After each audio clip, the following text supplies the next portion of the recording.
Hello, and welcome.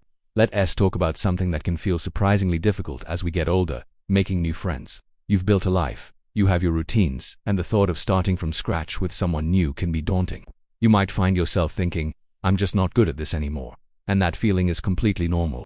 Many of us, especially as we enter our 50s, 60s, and beyond, find that our social circles have naturally started to shrink. It's not a personal failing, it's a common chapter of life. The kids are grown, careers are winding down, and the built-in social structures we once relied on have faded away. The real challenge for many of us isn't a lack of desire for connection, but a deep-seated dislike for small talk.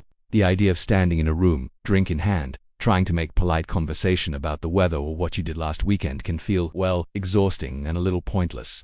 You want to connect, to find genuine camaraderie, but the path to get there feels like navigating a minefield of trivial chatter. If you've ever felt that way, I want you to know you're not alone. In fact, you're in the vast majority. And there's a much better way to build friendships, a way that bypasses the awkwardness of forced conversation and gets right to the heart of what real connection is all about.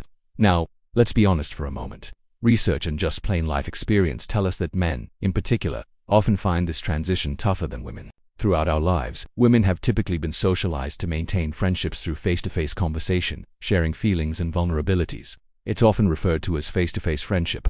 For many men, however, friendship has looked different. It's been built on shared experiences, on doing things together. Think about it. Working on a car, playing a round of golf, coaching a little league team, tackling a project at work.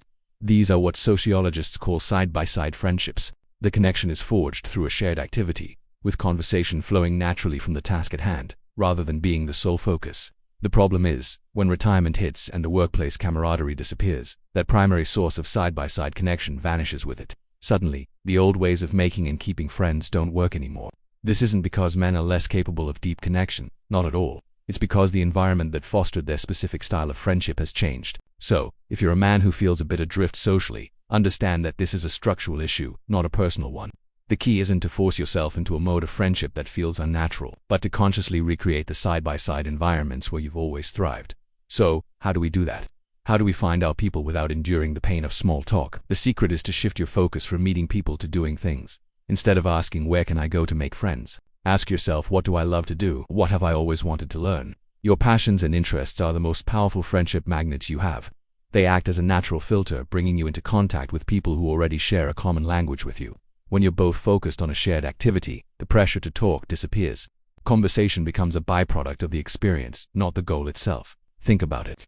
If you join a woodworking class, you're not going to be standing around asking people about their jobs. You're going to be talking about the grain of the wood, asking for advice on a tricky joint, or admiring someone else's craftsmanship. The activity provides an instant, authentic topic of conversation. This is the magic of the side-by-side approach. The friendship doesn't start with an interview. It grows organically out of a shared passion. So, take a moment to make a list.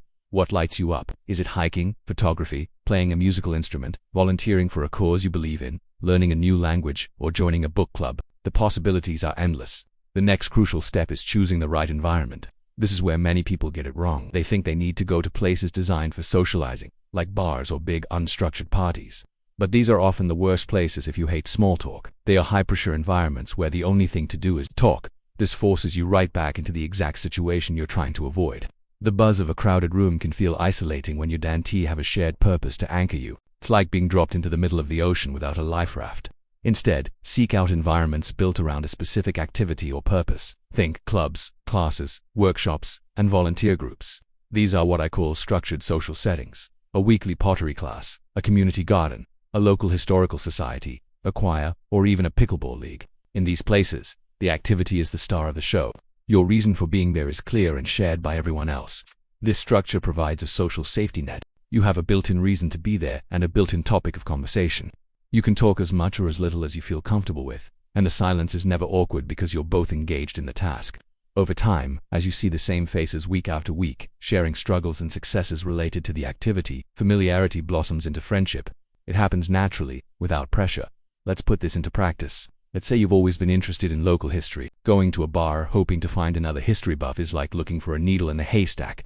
But joining the local historical society and volunteering to help archive old photographs, now you're surrounded by your people. The conversations will be rich and meaningful from day one because you share a deep, specific interest. You're not just making small talk. You're sharing knowledge, debating theories, and working together on a project you all care about. That's how deep lasting friendships are built in this stage of life. Finally, let's talk about a crucial mindset shift. You have to be willing to be a beginner. This can be hard. After decades of being an expert in our careers and our lives, stepping into a room where we know nothing can feel vulnerable. But this vulnerability is actually a superpower when it comes to making friends. When you're a beginner, you have to ask for help. You have to be open to learning from others. Asking someone, "Hey, can you show me how you did that?" or "What am I doing wrong here?" is one of the most effective friendship starters in existence. It instantly breaks down barriers and creates a moment of connection. It shows humility and makes the other person feel valued and knowledgeable. People generally love to help and share what they know. This simple act of asking for guidance can open the door to a conversation, and then another, and before you know it, you're grabbing a coffee after class to continue the discussion. So embrace the awkwardness of being new.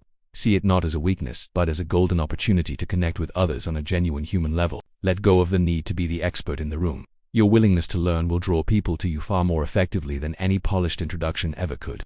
To recap, if you want to build new, meaningful friendships after 50 and you can't stand small talk, remember these key ideas. First, embrace the power of side-by-side friendship, especially if you're a man who is used to connecting through activities. Second, follow your passions.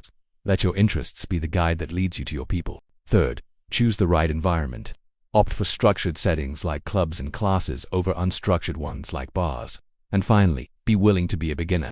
Use your vulnerability as a tool to build authentic connections.